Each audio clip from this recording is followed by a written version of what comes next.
the devotional by Stanley called Visioneering. This devotional is called Blessable. The verse is 2 Chronicles chapter 16, verse 9. For the eyes of the Lord range throughout the earth to strengthen those whose hearts are fully committed to Him. You have done a foolish thing, and from now on you will be at war. There are certain things God chooses to bless, obedience for example, and there are things He refuses to bless, disobedience for one. So this is an interesting word, blessable, able to be blessed, able to receive the blessing, to be in a position where God can bless you. So what is this blessable position? Stanley says, as a visionary, it is imperative that you remain blessable. Translated, you must adhere to and lead your team to adhere to a set of beliefs and behaviors that reflect the tenets of Scripture. Your business or ministry may want to develop specific applications of these tenets that set you apart from competitors or similar organizations. But at a bare minimum, you must embrace the standards set forth in the Scripture. So this specifically leads to you in your ministry. But when you're talking about competitive advantage, that implies the context of a marketplace, the context of business. How do you set yourself apart so that your business is blessable, so that your business is in a position where God can bless you? 2 Chronicles says that the Lord strongly supports those whose hearts are completely His. So let me ask you, how important is it to you that the Lord strongly support what you're doing? If it is important, then your heart must be completely His. When you embrace what is important to Him, you bring your heart into alignment with His. When your heart is completely His, you are blessable. It's really an issue of the heart to be blessable, not really an issue of the mind. You may be the most brilliant person out there, but if your heart is not His, your heart is not God's, you're not fully surrendered to Him, then you're not putting yourself in a position where God can bless you. And it's not like you have to overthink things. You don't have to overthink, oh, am I doing this? Is it blessable by God? Am I doing that? And be so strategic in ways that, like as if you're manipulating God. I think if your heart is right with God, everything will just be in the right place. Everything is an outflow from your heart. Your life is an outflow of the things from your heart. That's where it starts, your heart. You just have to make sure that your heart is right with God and you're walking in step with the Spirit. Then everything that you do is an overflow of that, and automatically it becomes blessable. Your core beliefs and behaviors can be divided into two categories, general and specific.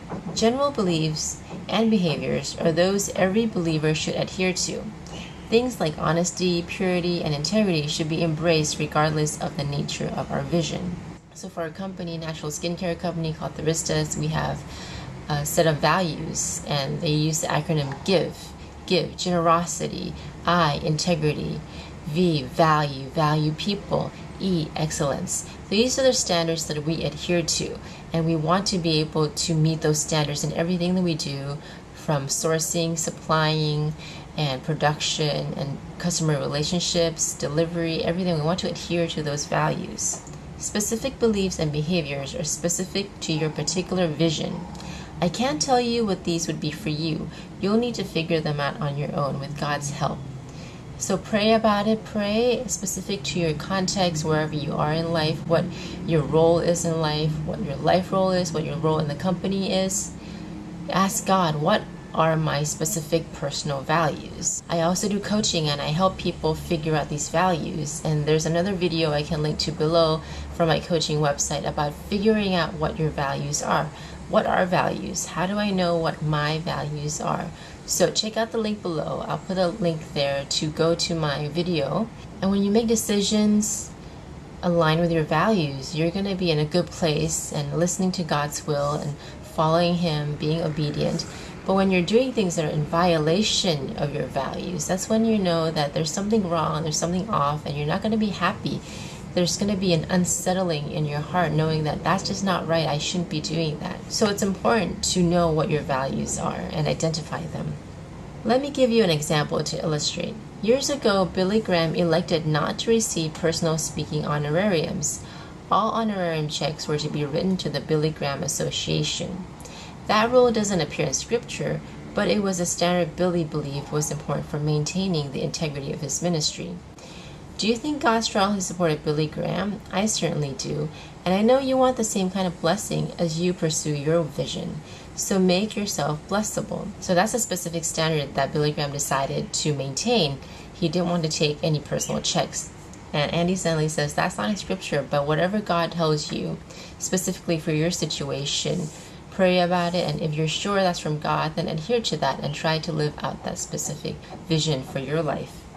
Develop a list of both general and specific beliefs and behaviors relevant to each of your visions. So I'll reread the verse. For the eyes of the Lord range throughout the earth to strengthen those whose hearts are fully committed to Him. You have done a foolish thing, and from now on you will be at war. For the eyes of the Lord range throughout the earth to strengthen those whose hearts are fully committed to Him.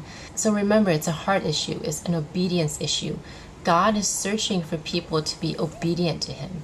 God is searching for those whose hearts are completely committed to Him to bless them. So God bless you as you seek His will and put yourself in a position where He can bless you.